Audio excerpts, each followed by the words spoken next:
नमस्कार सांग मैंने जय श्री जगन्नाथ। आज आसतु जानिबा कलराठू अधिक पिता किंतु सत्य कथा। कहार शरीर को एकाकी भल पाइबा प्रेम नुहे।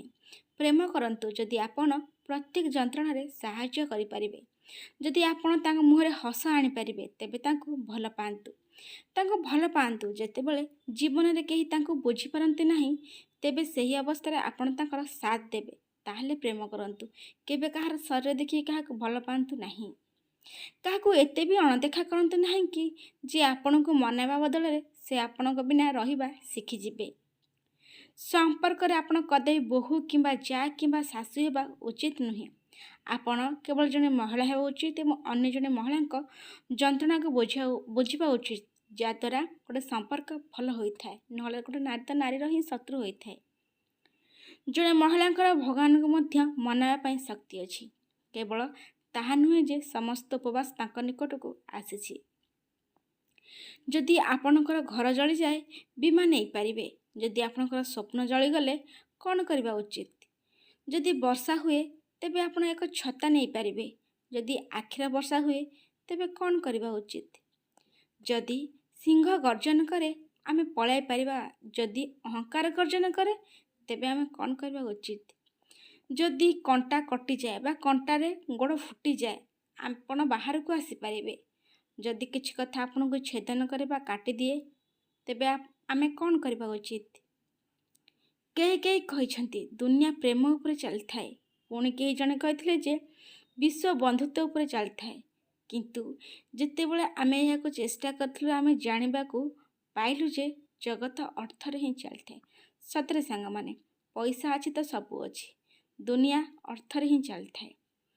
ଲଭ୍ ମ୍ୟାରେଜ୍ ଏବଂ ଆରେଞ୍ଜ ମ୍ୟାରେଜ୍ ଭିତରେ ପାର୍ଥକ୍ୟ ହେଉଛି ଲଭ୍ ମ୍ୟାରେଜ୍ରେ ନିଜ ଗର୍ଲଫ୍ରେଣ୍ଡ ସହିତ ବିବାହଘର ହୋଇଥାଏ ଏବଂ ଆରେଞ୍ଜ ମ୍ୟାରେଜ୍ରେ ଭଗବାନଙ୍କୁ ଜଣା କାହା ଗର୍ଲଫ୍ରେଣ୍ଡ ସହିତ ବାହାଘର କରିବେ। ଯନ୍ତ୍ରଣା ସୃଷ୍ଟି କରିବା ପରେ ପ୍ରକାଶିତ ପ୍ରେମ ଏବଂ ଅବହେଳା ପରେ ମଧ୍ୟ ଦେଖାଯାଉଥିବା ମହତ୍ତ୍ୱ କୌଣସି ଗୁରୁତ୍ୱପୂର୍ଣ୍ଣ ନୁହେଁ। କଷ୍ଟ ଦେଇସାରିବା ପରେ ଭଲ ପାଇବା ଏବଂ ଅବହେଳା ପରେ ଆଉ ଯେଉଁ ଗୁରୁତ୍ୱପୂର୍ଣ୍ଣଟା ଦେଖାଯାଏ, ମାନେ ମହତ୍ତ୍ୱଟା ଦେଖାଯାଏ, ତାହାର କୌଣସି ଗୁରୁତ୍ୱପୂର୍ଣ୍ଣଟା ହୋଇନଥାଏ। ଟଙ୍କା ନେବା ବେଳେ ଲୋକମାନେ ସମ୍ପର୍କୀୟ ହୁଅନ୍ତି, ଯେତେବେଳେ ଟଙ୍କା ନିଅନ୍ତି ସେତେବେଳେ ସମ୍ପର୍କୀୟ ହୁଅନ୍ତି। ଯେତେବେଳେ ତାଙ୍କ ଦେବା କଥା ଆସେ କେହି ସିଧାସଳଖ କଥାବାର୍ତ୍ତା କରନ୍ତିନି, ସେଠି ସମ୍ପର୍କକୁ ବି ଭାଙ୍ଗି ଦିଅନ୍ତି।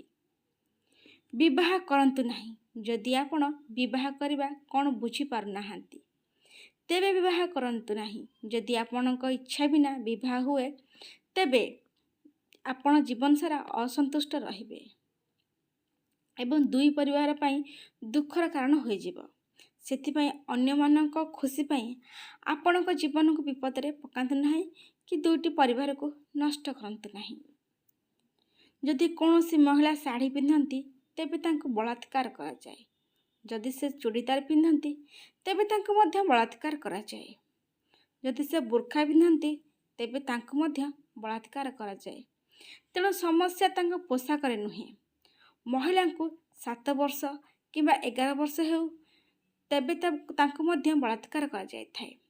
ମହିଳା ହିନ୍ଦୁ ହୁଅନ୍ତୁ ହେଲେ ବି ମଧ୍ୟ ବଳାତ୍କାର ହୋଇଥାଏ। ମହିଳା ମୁସଲିମ ହେଇଥାଉ ବି ତାର ବଳାତ୍କାର ହୋଇଥାଏ। ମହିଳା ଶିଖ ହେଲେ ବି ତାର ମଧ୍ୟ ବଳାତ୍କାର ହୋଇଥାଏ। ସମସ୍ୟା ତାର ଧର୍ମରେ ବି ନଥାଏ। ସମସ୍ୟା ତ ସେ ରାକ୍ଷସମାନଙ୍କ ଭୋକରେ ଏବଂ ବାସନାରେ ପୂର୍ଣ୍ଣ ଆଖିରେ ହିଁ ଭରି ରହିଥାଏ।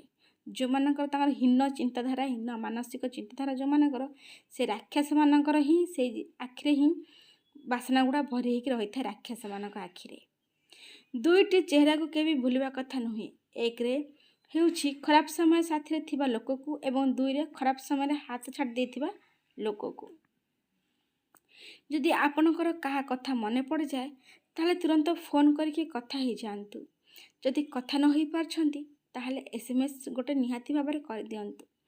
ରାଗ ଯଦି ଆସେ 4-5 ପଦ କହିକି ରାଗ ଶାନ୍ତି କରିଦିଅନ୍ତୁ। ଯଦି ଆପଣ ଦୁଃଖିତ ଅଛନ୍ତି ତାହେଲେ ଟିକିଏ ଶିକ୍ଷା ନିଅନ୍ତୁ।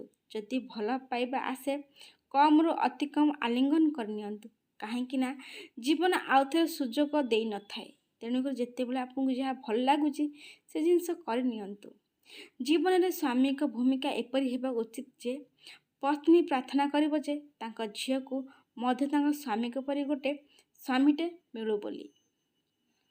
ଗୋଟେ ପତ୍ନୀ ସବୁବେଳେ ନିଜର ସବୁ କାମ ଛାଡ଼ିକି ସ୍ୱାମୀଙ୍କ ପାଖରେ ବସିବା ପାଇଁ ବାହାନା ଖୋଜିଥାଏ ଏବଂ ସ୍ୱାମୀ ସବୁବେଳେ ପତ୍ନୀଠୁ ଦୂରରେ ରହିବା ପାଇଁ ବାହାରକୁ ଯିବା ପାଇଁ ବାହାନା ଖୋଜିଥାଏ। ସମସ୍ତେ ନୁହନ୍ତି, କିଛି ଲୋକଙ୍କ କଥା ଏଠି ପଡ଼ିଛି। ସବୁ ପତି ସମାନ ନୁହନ୍ତି କି ସବୁ ପତି କି ପତ୍ନୀ ସମସ୍ତେ ସମାନ ନୁହନ୍ତି। ସ୍ୱାମୀଙ୍କ ବିଷୟରେ ସେଇ 7ଟି ଜିନିଷ ଯାହା ତାଙ୍କ ପତ୍ନୀଙ୍କ ହୃଦୟକୁ ଭାଙ୍ଗେ। 1ରେ ପତ୍ନୀଙ୍କ ପ୍ରତ୍ୟେକ କାର୍ଯ୍ୟରେ ଦୋଷ ଖୋଜିବା। 2ରେ କୌଣସି କାର୍ଯ୍ୟରେ ପତ୍ନୀଙ୍କ ପରାମର୍ଶ ନ ନେବା। 3ରେ କେବଳ ସେକ୍ସ ସମ୍ପର୍କ ପାଇଁ ପତ୍ନୀ ସହିତ କଥାବାର୍ତ୍ତା ହେବା। 4ରେ ପତ୍ନୀର କିଛି ଭୁଲ ନଥାଇକି ବି ତା ବିଷୟରେ କିଛି ନ କହିବା। 5ରେ ମୂଲ୍ୟବୋଧ ନାମରେ ଆପଣଙ୍କ ପତ୍ନୀଙ୍କ ଉପରେ ଆପଣଙ୍କର ପସନ୍ଦ ଏବଂ ନାପସନ୍ଦ ଲଗାଇବା। 6ରେ ବିଶେଷ ସମୟରେ ଆପଣଙ୍କ ପତ୍ନୀକୁ ଅଣଦେଖା କରିବା, ମାନେ ଭଲ ସମୟରେ ଆପଣ ପତ୍ନୀଙ୍କୁ ଟାଇମ୍ ନ ଦେବା, ଅଣଦେଖା କରିବା।